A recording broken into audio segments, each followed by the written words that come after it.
আকাশে মেঘের গর্জন মানেই আতঙ্ক। দুশ্চিন্তায় পড়েন বজ্রাঘাতে নিহতের স্বজনরা। তাদের কেউ হারিয়েছেন স্বামী, কেউ বা সন্তান।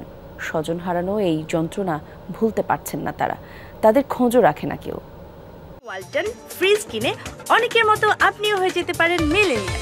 সেরা পণ্যের সেরা অফার। মারা গেছে, আর মেয়েটা এনে ছিল। মেয়েটা ছেলে এনো, আমি ছিলাম এনে। 2022 সালের 19 এপ্রিল বজ্রাঘাতে স্ত্রী আর মেয়েকে চোখের সামনেই মরতে দেখেছেন কিশোরগঞ্জের বেলঙ্কা গ্রামের মুজিবুর রহমান। সেই ঘটনারই বর্ণনা দিচ্ছিলেন তিনি। এরপর পেরিয়েছে 2 বছর। ওলটপালট মুজিবুর রহমানের জীবন। জানালেন, সেদিনের কথা মনে পড়তেই আঁতকে ওঠেন। স্ত্রী এবং মেয়ে হারাইয়া এই নাতি নাতকুতি নিয়ে আমি খুব অসহায় জীবন কাটাইতেছি। আমার কোনো নাই, অস্তিত্বই নাই এখন। সেদিন মাহারা হয়েছিল 12 বছরের শিশুটি। বজ্রপাত হলেই বেড়ে যায় আতঙ্ক।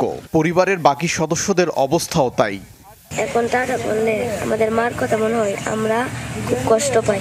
শাশুড়ি আমার ননদ মারা গেছে, এরপর থেকে আমরা খুব দুশ্চিন্তা।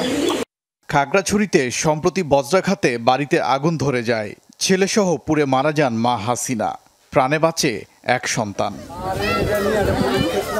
স্ত্রী সন্তানকে হারিয়ে হতদরিদ্র সাদেক আলী এখন দিশেহারা। চলছে ঘুরে দাঁড়ানোর সংগ্রাম। অনিশ্চয়তায় বড় ছেলের জীবন। ঠাড়াটা মারলো, ঠাড়াটার লগে আইয়া দেখি আগুন জ্বলতে আছে। বাবা আর কিছু দেখি নাই। নিবানোর মতো কোনো পরিবেশ পরিস্থিতি ছিল না, কারণ আগুনটা এমনভাবে ধরছে, দাও দাও করে হয়তো ধরে গেছে। বজ্রাঘাতে কেউ হারাচ্ছেন স্বামী, কেউ বা সন্তান কিংবা স্বজন। এতে বাড়ছে উদ্বেগ। হাওর বাওর অধ্যুষিত জেলাগুলোয় মৃত্যুর হার আশঙ্কাজনক। প্রাণহানি ঘটছে দেশ জুড়েই। ওবায়দুর রহমান, যমুনা নিউজ।